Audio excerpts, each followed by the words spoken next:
The mini project is due on the night of the final exam. No. It's supposed to be on the 9th, but now it's on the 16th. No, no, no. The mini project is due the week before the final exam. It's still due on the 9th. Yes. Okay. No, because what that does is it gives me about 72 hours to grade your mini project and your final and post all the grades, which will not happen. So it is always due the week before. I made that mistake the first time I taught this class. I will never do it again. So what's the date? It's due whatever the Monday is before the 16th. The 9th. Okay? All right. Yes. That's the date for the... And some people are halfway done or better already. But go ahead. Go ahead and start looking at the mini project. As always, I'm here before class. You can come and ask me questions. There's a video on the second mini project. There's a video on the special journals that we just talked about and how they work together. It's only about 7 minutes long. Okay? There's lots of help. Lots and lots of help. All right. One last fun thing. Bank reconciliation. How many here have done a bank reconciliation? Oh, that's amazing. Nice. Usually no one raises their hand and I go, okay, how many of you actually get bank statements? No one raises their hand. How many of you actually write checks? One guy will raise their hand. Okay, everyone. How many of you use a debit card? All the hands go up. Yeah. Different world, but we're a leg up. Okay, so the bank statement is straightforward. It tells you your balance. It tells you all the transactions that have occurred. Tells you what your ending balance is. So the bank has a list of everything that's happened in your account, and you keep a check register of all the things that have happened in your account. And from this class, it's your cash payments journal, basically, right? Sometimes, believe it or not, banks make math errors. Okay? Or they'll not post something to your account, or they'll post something from someone else's account to your account. They make mistakes, okay? So you got to check the darn things. We, on the other hand, make math errors more frequently, and sometimes we forget to record stuff. So going through the bank statement helps us find and make sure that we recorded all of our transactions in our general ledger. Okay? And sometimes we write them down for the wrong amount, even though we made the check. You made the check out for $400 and you wrote it in your check register for $40. That's not going to work, is it? So bank reconciliation helps you reconcile your records with the bank records and get them all lined up so that you're in sync. Good? Really straightforward stuff. Okay, so no matter what, there are always, always, always differences between your records and the bank's records. Why? Think about it. The bank is going to create a statement for you and send it out on the 1st of the month. Okay? The 31st of the month, you're trying to make sure that you got everybody paid, so you wrote a bunch of checks and you stuck them in the mail. Does the bank know you mailed all those checks yesterday? No. So your records have more information than the bank's records, and those things, those checks that don't show up on your statement are called outstanding checks. They haven't cleared your account yet. Good? Okay. If I also go to the bank on the 31st and I make a deposit, it may not show up on my statement because they didn't post it yet when they created the statement. That's called the deposit in transit. Cool? Okay. One thing that we don't know about until we get the statement, what kind of fees did the bank charge us? What's the one constant in this world that we know? The bank is going to charge you a fee, right? Okay. So, and there's sometimes other things that show up on there that we need to record. Bank fees, or if you use credit cards, they charge you the fee through your bank statement. So we need to record those things. If the banks used to do this more, they'll collect on a promissory note for you. You know how we had that note receivable from the guy, account 160, the bank will collect it for you. You won't know that the bank collected it until you get your statement. So sometimes those were the adjustments. Bank statements or bank reconciliations come in two formats. There is a top and bottom format, and there's a side-by-side format. I'm going to teach you the top and bottom just to save time. The side-by-side format is far superior. If you ever want to know, let me know. I'll teach you whenever you want. Okay?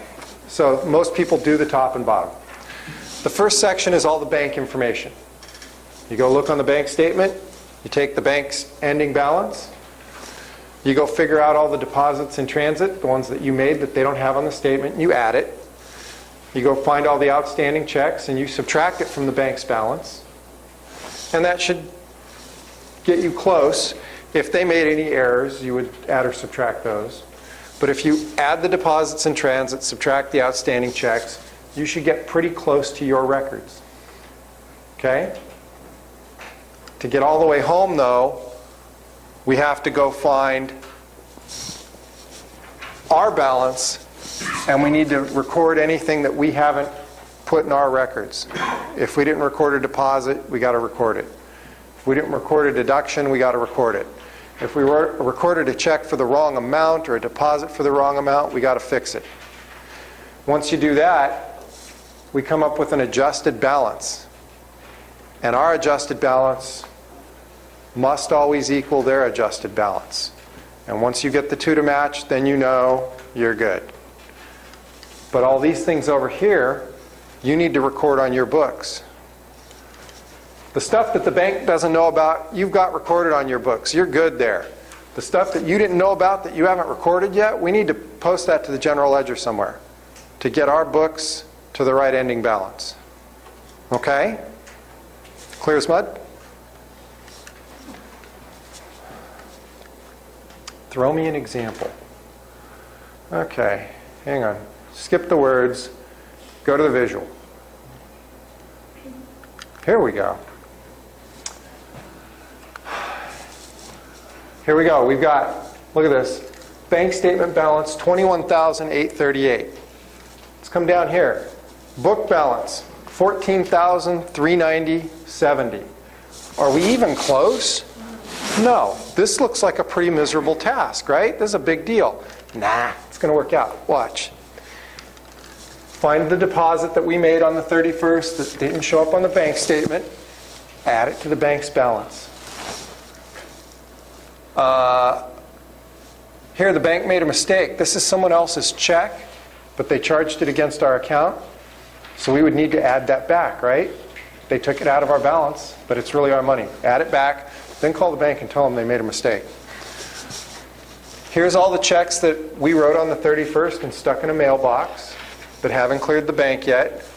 We need to subtract those from the balance the bank thinks they have to come up with the correct balance. So we subtract all those. Add the deposits, subtract the checks, get an adjusted bank balance. Good? Take our balance. Somebody wrote us a bad check. Go figure. That's great. They charged us a fee. Subtract those from our balance in our books, and we get our adjusted book balance. Does our adjusted book balance match the adjusted bank balance? No. Okay, you're good there, right? Yes. Straightforward? Okay, questions on this? You've all done this already, right? You all raised your hand. Okay, so these items down here, we need to post a general ledger adjustment for these. Correct? And then our ending account balance in our general ledger for cash would be this $13,840.70. Okay? Say that again? Once you post your adjustments here, the ending general ledger account, the ending general ledger balance for cash would be this number right here. Because we have this already. We know this. It's in our general ledger. We've got these adjustments, so our ending balance would become that. Good? Cool. Yes? Yes? No? Sort of a half hand raise? Well, when you wondering how does that look when you make the entry into the general journal? You put, we're going to credit. I have a debit, and then I have a credit for $550 to cash. So I have two expenses that get debited and a credit to cash for the total of the two debits. For some reason, I'm just wondering, how do I write that in the general journal? Do I write cash? No. Yeah, Write cash. hang on.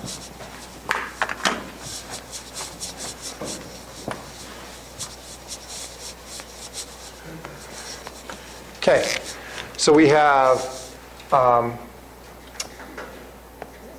bad, well, there's two things that can happen here.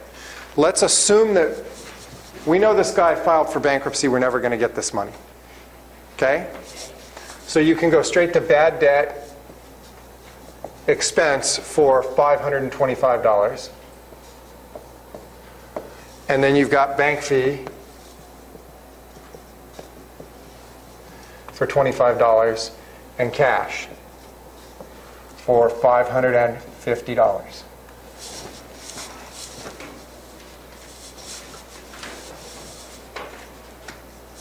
Okay? That's your entry. Okay. Or actually, if you knew who that check was from, you would actually go to there. Well, the bank, you can get a copy. The bank will send you a notice saying who didn't pay you, whose check it was. So you'll know. So the other alternative is that you go and put it back on their accounts receivable, and you say whose it is for $525 plus the fee, $25, cash. That's how the book does it. Yeah. Well, the book actually shows you both ways. Yeah, at some point the bank does, because someone always asks. Okay, so then when you post this, you've got, you're posting to account 120 and the check mark, plus bank fees, which is account 710, and cash, which is account 101. Oops, not 1010. So you've got that check mark going on if you're putting it back on their accounts receivable. Okay, if you go to bad debt expense, let's say that's account 650, there's no check mark that goes with that. Okay, yes ma'am? If you wanted to charge the customer the $25 return check fee, would you have to do a journal entry? I would not record that until I actually got the cash from the guy. Oh, okay, so that Okay? happens later. Right. You wouldn't put it in the accounts receivable journal? No, all you're doing is you're only reversing this $550. You're not changing it by more than that. Okay? So just deal with this, and if you ever do get the money from the guy, then record it. Just like the purchases discounts, you don't record the purchase discount until you make the payment. Same sort of thing. Okay? Yes? Just that bad debt one is that the same as the uncollectible accounts expense? Yes. I'm not so formal. I actually just call it bad debt expense. And that will be on the schedule of accounts, on the task, On the chart of accounts. or chart of accounts, if Right. you want to use that. Yeah. Yes. And then if the bank collected the note receivable from somebody, and we're going to put on our thing, so we could just go on the ledger, notes receivable, no, cash. It would be Cash debit, right? cash. Yeah, and then notes receivable. How much is it? How much is it? Well, there's one on, It's not there. Let's call it $1,000. And then note receivable.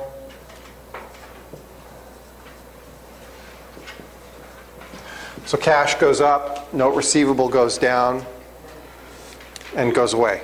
And there would be interest on here too, but I'm going to teach you that in a different chapter. Okay? So, say again, what's that? This is if the bank collects a note receivable for you.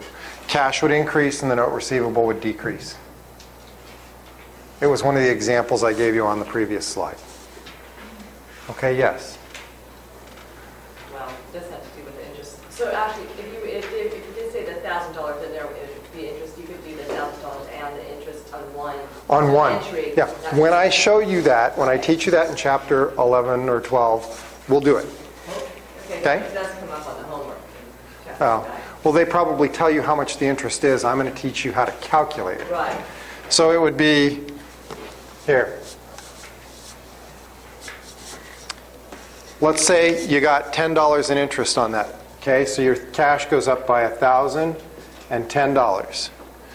Then you would have a credit for the note receivable for $1,000, and you'd have interest income for the other 10. Okay? So if they tell you the amount, that's how you could back into it. Good, sir? Yeah, in the book, they only have one entry for the non-sufficient funds They only have one what? entry for the general term.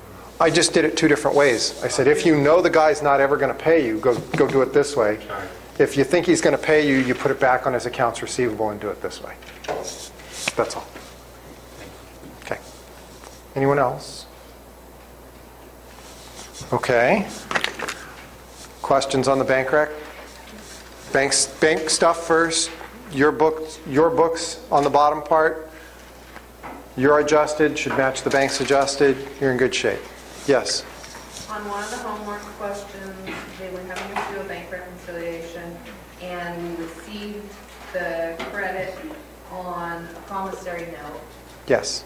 Would you put that in your book balance adjustments, or would you put that up in the... It would be an add here because you're knowing about it. You're finding out from the bank. Right. So it's already up here. You don't need to adjust for it up here.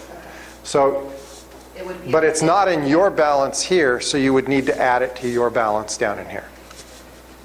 Okay? Anyone else? Yes, they match. Have a nice day. Though, look, they did the nice general journal entry for me. They have lines to work with. I didn't have lines. Theirs is neater than mine. Okay? That's the end of chapter 9. Good? Okay, last chance for questions on chapter 9. Do this. Do what I tell you.